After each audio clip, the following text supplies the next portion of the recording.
In this session, we're looking at our single journals. Creditors, single journals.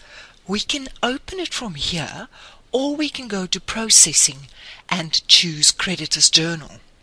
The two options are exactly the same place. It's a question of what is easier for you to find. Under single journals, you can choose from a list of your creditors. You can change a date. Now what we're going to do here is we're going to process a opening balance. So I'm going to change my date to the 1st of October. Transaction type. Now remember, these transaction types was looked at and explained under creditors module parameters. Just to point out again, make sure that the ledger account selection is correct here. I'm going to choose a journal credit transaction. I can change the ledger account if I wanted to. In this case, I will leave it at creditors clearing. You can specify a reference. You can specify a ledger note. And then you specify your amount.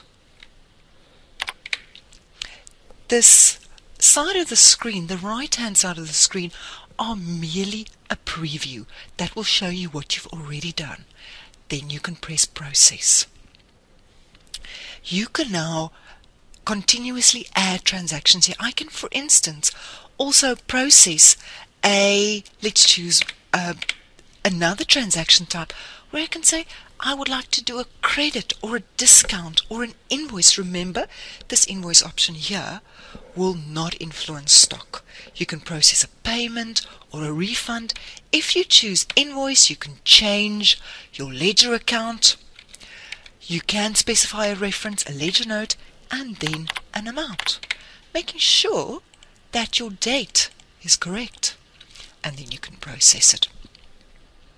If I now close my screen here, it's going to ask me if I would like to print a summary, and this will now summarize all the transactions I processed while busy on the single journal screen.